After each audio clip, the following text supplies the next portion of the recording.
ሰላም ጤና ይስጥልኝ። ይህ የአባይ አካዳሚ ኦንላይን ማስተማሪያ ክላስ ነው። በዚህ ኦንላይን ክላስ አማርኛ፣ እንግሊዝኛ፣ ሂሳብ፣ አፋን ኦሮሞና ሌሎችም ትምህርቶች እናስተምራለን። ስለሆነም ከሀገር ውስጥም ከውጭም የምትኖሩ መማር የምትፈልጉ ልጆች ፕላስ 251ን ያስቀደማችሁ 974 75 64 21 ስልካችን ነው።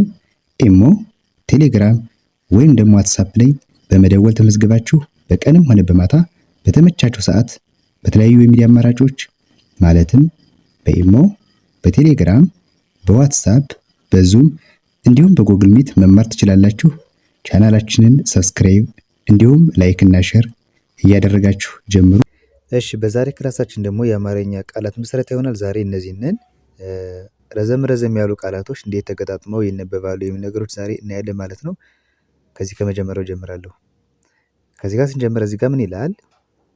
መ ቀ መ ጥ አራት ፊደላቶች ተጽፏል እዚህ ጋር። አሁን መ ማለት የመጀመሪያ ነች፣ ቀ የመጀመሪያ፣ አሁንም መ በድጋሚ የመጀመሪያ እና ጥ ደግሞ ስድስተኛ የጠ ቤተሰብ።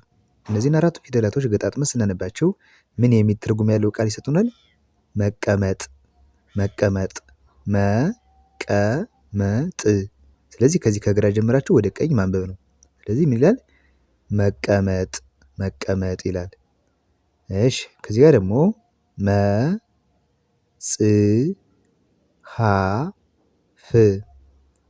መጽሐፍ፣ መጽሐፍ። አሁን መ ማለት የመጀመሪያ ነች፣ ጽ ማለት ደግሞ የጸ ቤተሰብ ስድስተኛ ፊደል፣ ሀ የመጀመሪያና ፍ የፈ ቤተሰብ ስድስተኛ። እነዚህ አራቱ ሲነበቡ በአንድ ላይ መጽሐፍ፣ መጽሐፍ። እሺ፣ ቀጣዩ ደግሞ ከዚህ ጋር ገ በ ሬ ዎ ች። እዚህ ጋር ደግሞ ከእነዚህኞች አንድ ፊደል ጨመረ፣ 5 ፊደላት ሆነዋል። እነዚህ ደግሞ አሁን ከገ ጀምረ እስከ ች እያንዳንዱ እየጠራን ማንበብ ማለት ነው። አሁን እዚህ ጋር ፊደላቶች ገም የመጀመሪያ ነች፣ በ የመጀመሪያ ነች፣ ሬ ማለት የረ ቤተሰብ 5ኛ ፊደል፣ ዎ የወ ቤተሰብ 7ኛ እና ች ደግሞ የቸ ቤተሰብ 6ኛ አሉ። ስለዚህ እነዚህ ስናነባቸው ምን ይላል? ገበሬዎች፣ ገበሬዎች። እሺ፣ ከዚህ ጋር ጠ ረ ጴ ዛ። እዚህ ጋር ደግሞ አራት ሆነዋል። ጠ ማለት የመጀመሪያ፣ ረ የመጀመሪያ፣ ጴ ማለት የጰ ቤተሰብ 5ኛ ፊደል እና ዛ ደግሞ የዘ ቤተሰብ 4ኛ ፊደል። ሲነበብ ምን ይላል? ጠረምጴዛ፣ ጠረምጴዛ። እሺ፣ ወደ ሶስተኛው መስመር ስንመጣ እዚህ ጋር ጎ ረ ቤ ቶ ቿ፣ ጎረቤቶቿ፣ ጎረቤቶቿ። ጎ የገ ቤተሰብ 7ኛ። እዚህ ጋር ገበሬዎች ስንል ገ የዚች ቤተሰብ 7ኛች ጎ ነች፣ ረ የመጀመሪያ ነች፣ ቤ ማለት ደግሞ የበ ቤተሰብ 5ኛ ፊደል፣ ቶ ማለት የተ ቤተሰብ 7ኛ እና ቿ ደግሞ የቸ ቤተሰብ 8ኛ ወይም ደግሞ ዲቃላ ሆሄያት ምንላት ፊደል ነች ማለት ነው። እነዚህ ስናነባቸው ገጣጥመን ጎረቤቶቿ፣ ጎረቤቶቿ ይላል።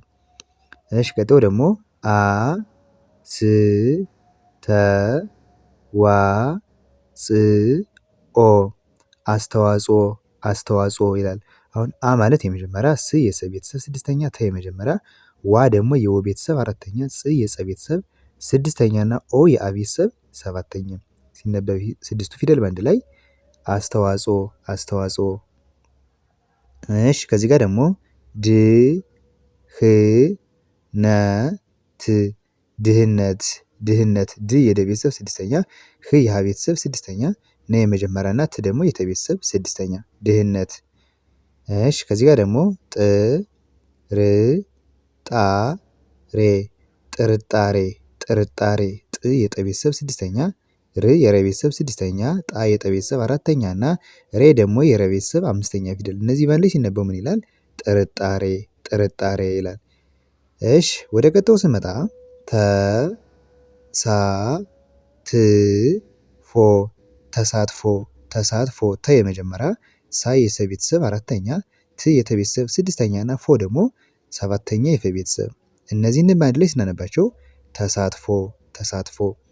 እሺ፣ ከዚህ ጋር ጓ ደ ኞ ቸ፣ ጓደኞቼ፣ ጓደኞቼ።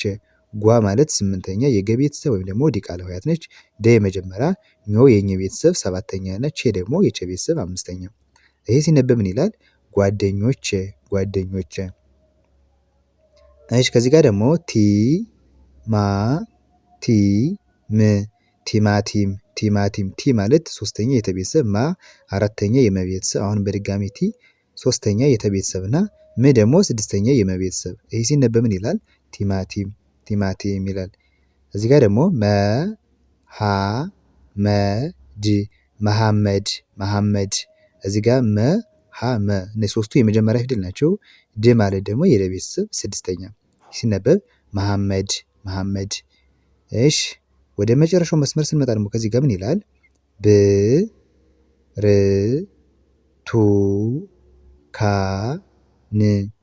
ብርቱካን ብርቱካን። አሁን እዚህ ጋር ብርቱካን ለማለት 5 ፊደል ተጠቅመናል። የመጀመሪያው ማነች? ብ ነች። ብ ማለት የበ ቤተሰብ ስድስተኛ ፊደል፣ ር የረ ቤተሰብ ስድስተኛ ፊደል፣ ቱ የተ ቤተሰብ ሁለተኛ ፊደል፣ ካ የከ ቤተሰብ አራተኛ ፊደል እና ን ደግሞ የነ ቤተሰብ ስድስተኛ ፊደል። ይህን ስናነበው በቅደም ተከተል ከብ ጀምረን ምን ይላል? ብርቱካን ብርቱካን ይላል። እሺ የመጨረሻዋ ዮ ን ስ። እዚህ ጋር 4 ፊደል ናቸው ከዮ እስከ ስ ያሉት። ዮ ማለት የቤተሰብ ሰባተኛ ፊደል፣ ሀ የመጀመሪያ ፊደል፣ ን የነ ቤተሰብ ስድስተኛ እና ስ ደግሞ የሰ ቤተሰብ ስድስተኛ ፊደል አሉ። ይህን ስናነበው ምን ይላል? ዮሐንስ ዮሐንስ ይላል። እሺ እንግዲህ በዛሬ ትምህርታችን እነዚህንን የአማርኛ ቃላቶችን እዚህ ከምታዩዋቸውን ከባለ 4 ጀምሮ እስከ ባለ 6 ባለ 7 ፊደላቶች በአንድ ላይ እንዴት ተገጣጥመው ቃላቶች ይነበባሉ የሚሉት ነገሮች አይተናል። በቀጣይ ደግሞ በሌሎች ትምህርቶች እመለሳለሁ። በዋናነት አማርኛና እንግሊዝኛ ቪዲዮዎችን እዚህ ቻናል ላይ ስለምታገኙ እየገባችሁ ከፊደላት ጀምሮ እስከ ንባብ ድረስ መከታተል ይቻላል። ቀጣይ በሌላ ቪዲዮ እስከምመለስ ሰላም ሁኑ። ባይ ባይ።